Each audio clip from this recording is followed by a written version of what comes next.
Los procesos de reconversión siempre son precedidos por el desmedido crecimiento de la emisión irresponsable de dinero, por la falta de respuesta productiva al exceso de demanda sobre la oferta y por la consecuente inestabilidad que produce la inflación. La inflación es el resultado de la emisión irresponsable del dinero por parte de las autoridades monetarias. Cuando esto ocurre, la inflación hace que el dinero pierda sus cualidades esenciales como medio de pago, es decir, como cosa que sirve para efectuar pago, porque se pierde la noción del precio de los bienes y servicios. Pierde su condición de unidad de cuenta, pues el desbarajuste de precios bajo la inflación hace que a veces hasta en un mismo lugar, un mismo artículo tenga precios diferentes. Y por otra parte, la función del dinero como reserva temporal de valor se pierde. Es decir, reserva temporal de valor significa que la gente lo guarde de manera temporal en tanto evalúa una oportunidad para su aplicación, sea en gasto o sea en inversión. Cuando esas tres funciones no las puede cumplir el signo monetario, pues pasa a ser reemplazada por otras unidades. Y es lo que ha ocurrido en Venezuela, que en algunos lugares se utiliza el gramo de oro, en otras los pesos colombianos, monedas de otros países y esencialmente el dólar.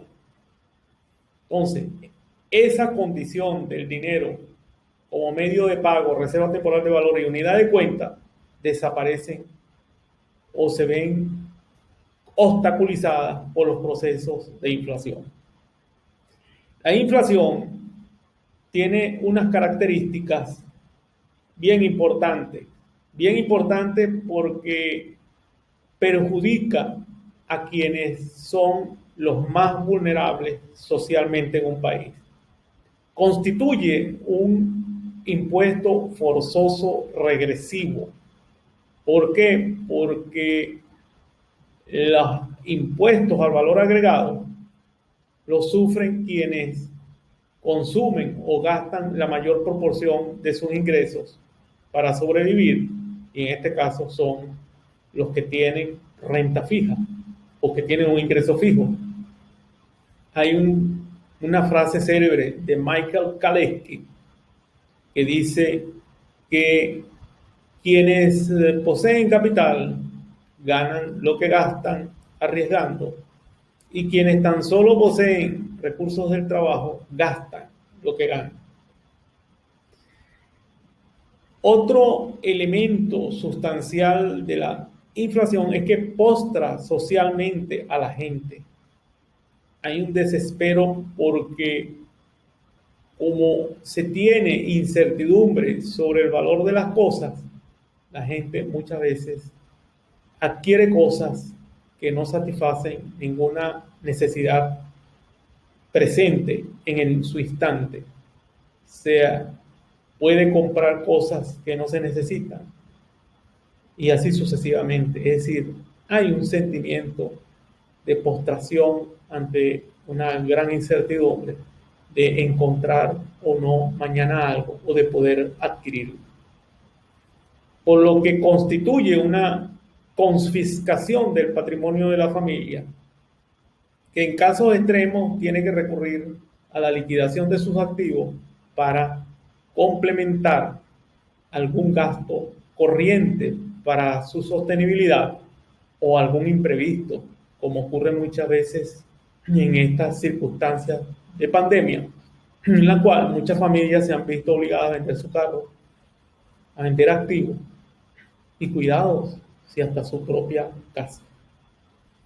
Y así como afecta a la familia, afecta también a las empresas, las descapitaliza, porque cada vez es necesario una mayor amplitud en el capital de trabajo y con un bajo uso de sus instalaciones, tiende a caer en una condición en la cual se mantiene porque puede cubrir todavía los costos y gastos fijos. Esencialmente, el proceso inflacionario perjudica a quienes tienen renta fija, esencialmente jubilados, empleados públicos y sobre todo los del sector salud y el sector educación, que está constituido por gente que no puede recurrir al mercado negro para hacer oficios de gestión informal, de lo que se llama gestores de la escasez. Eso no lo puede hacer un funcionario público que está en el sector de educación o que está en el sector salud. Es muy difícil para ellos. En consecuencia, pues, la inflación es algo que atenta contra la gente más desposeída de un país y al mismo tiempo diluye la responsabilidad de los gobiernos, pues la gente cuando va a comprar algo y encuentra que tiene un precio mayor, lo primero que se le viene a la mente es que hasta el cajero o el empleado que está allí les está quitando algo.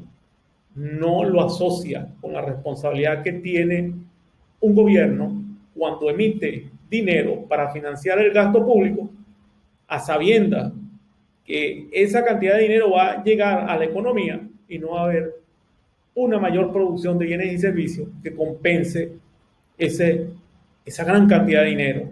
Las consecuencias, pues, son las que nosotros ya hemos conversado en otros cortos.